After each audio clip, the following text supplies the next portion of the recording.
នៅលើលោកនេះគ្មានបរាជ័យណាកើតឡើងដោយចៃដន្យនោះទេ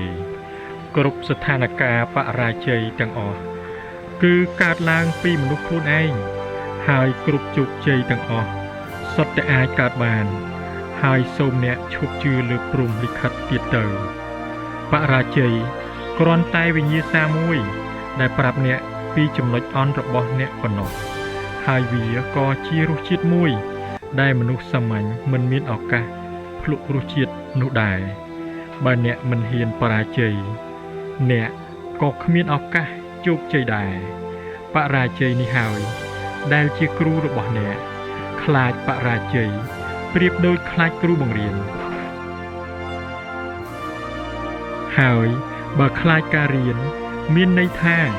អ្នកខ្លាចរកចំណូលដូចគ្នាដែរមួយជីវិតនេះអ្នកនៅតែបរាជ័យរហូតចាំណាពេលអ្នកមិនទាន់ជោគជ័យ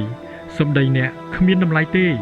តែពេលជោគជ័យសម្ដីរបស់អ្នកមានតម្លៃណាស់ការងារដែលងាយបំផុត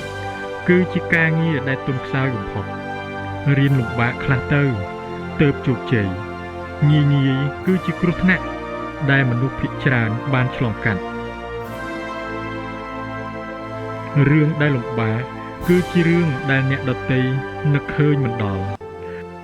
រឿងដែលលំបាកជារឿងដែលធ្វើឲ្យយើងស្មុគស្មាញនៅក្នុងខួរក្បាលបន្តិចក៏ប៉ុន្តែវាជាគោលដៅដ៏រឹងមាំបំផុត